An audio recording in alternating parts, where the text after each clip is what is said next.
ടുനെറ്റ് news കാലാവസ്ഥാ വാർത്തയിലേക്ക് സ്വാഗതം.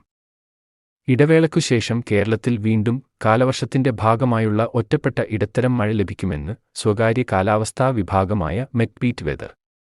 ഇന്ത്യൻ മഹാസമുദ്രത്തിൽ രൂപപ്പെട്ട അതിമർദ്ദ മേഖലയെ തുടർന്നാണ് കാലവർഷക്കാറ്റ് വീണ്ടും കേരളത്തിന് അനുകൂലമായി വരുന്നത്.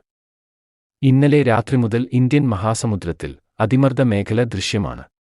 ഇതോടെ കഴിഞ്ഞ ദിവസങ്ങളിൽ ഉത്തരേന്ത്യയിലേക്ക് ദിശ വെച്ചിരുന്ന കാലവർഷക്കാറ്റ് ദക്ഷിണേന്ത്യയിലേക്കും എത്തിത്തുടങ്ങിയതായി മെറ്റ്പീറ്റ് വെതർ അറിയിച്ചു. ഇതോടൊപ്പം മഹാരാഷ്ട്ര മുതൽ കേരളതീരം വരെ തുടരുന്ന ന്യൂനമർദ്ദപാത്തിയും മഴസാധ്യത വർദ്ധിപ്പിക്കും. വടക്കൻ കേരളത്തിലാണ് ഇന്ന് കൂടുതൽ മഴസാധ്യത.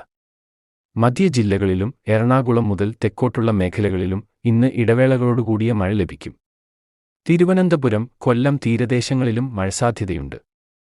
വടക്കൻ കേരളത്തിൽ മലപ്പുറം, കാസർഗോഡ് ജില്ലകളിൽ മറ്റു ജില്ലകളെ അപേക്ഷിച്ച് മഴ കുറവാകാനാണ് സാധ്യത. രാത്രിയോടെ തൃശൂർ, എറണാകുളം, തിരൂർ ഉൾപ്പെടെയുള്ള തീരദേശപ്രദേശങ്ങളിൽ ഇടിമിന്നലോടുകൂടിയ മഴ പെയ്തേക്കും. ആലപ്പുഴ മുതൽ കാസർഗോഡ് വരെയുള്ള ജില്ലകളിലാണ് ഇന്ന് മിതമായ തോതിലുള്ള മഴയ്ക്ക് സാധ്യതയുള്ളതെന്നും മെറ്റ്പീറ്റ് വെതർ അറിയിച്ചു. കാലാവസ്ഥാ വാർത്തകൾ കൃത്യമായി ലഭിക്കാൻ ചാനൽ സബ്സ്ക്രൈബ് ചെയ്യുക. നന്ദി.